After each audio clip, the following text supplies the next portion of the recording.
When Marcus Hill walked out of San Quentin Prison, the California sky was painfully beautiful. He was 40 years old, with gray in his beard and a cardboard box of belongings. 22 years earlier, he'd gone in as an angry teenager. Now he was free, but freedom felt heavy. There was no family waiting, no phone buzzing with messages, no place to call home. The robbery gone wrong had taken a life, and Marcus's new time served could never repay that loss. That knowledge followed him onto the bus to Oakland, a city that never stopped moving, even for those left behind. Through a re-entry program, Marcus found work cleaning abandoned buildings. He scraped graffiti and hauled trash from forgotten corners of the city. Every morning, pulling on his faded work gloves, he told himself this was his only apology to the world. But starting over wasn't inspiring. It was humiliating. Landlords slammed doors when they heard the word felony. Employers stopped smiling when background checks came back. Strangers looked at him like a mistake that should have been locked away forever. One rainy afternoon, while clearing out an old library set for demolition, Marcus found a box of ruined children's books.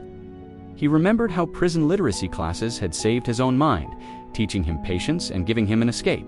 He took the books home, tried what he could, and started volunteering at a small after-school center, teaching kids to read. He never mentioned his past. The kids, who knew their own share of hardship, didn't ask where he came from. They just wanted to know if he'd be there tomorrow.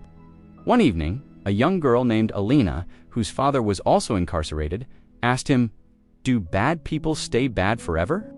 The question hit Marcus harder than any judge's sentence. He saw his own fears reflected in her eyes. After a long pause, he replied, "People aren't fixed like broken toys. They change when they take responsibility." That night, haunted by the face of the man he'd hurt so long ago, Marcus did something he had avoided for decades.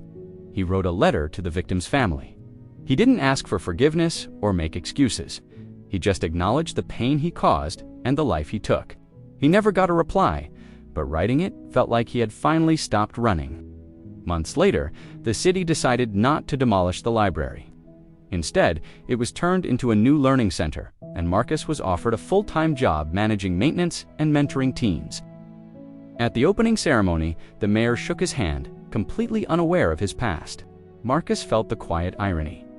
Redemption is strange. It doesn't erase your scars. It just teaches you to carry them with dignity. One winter morning, standing alone in the library before it opened, Marcus watched the sunlight stream through the dusty windows. He thought about how much we love stories of transformation, but how we rarely stick around for the slow, uncomfortable middle part where the real change happens. It's in the daily choice to not repeat your worst moment. Just then, Alina ran in, smiling, holding up a book and shouting, "I finished it."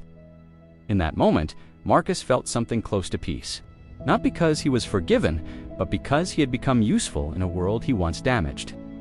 Marcus Hill will never forget what he did. But his story reminds us that justice and mercy aren't enemies. Accountability and hope can exist together. It shows that even in a world that often defines people by their worst mistakes, a second chance is built quietly, day by day, by simply showing up, doing the work, and choosing to be better than you were yesterday, even when no one is watching. Thanks for listening. If this story moved you, please like and subscribe for more content that matters.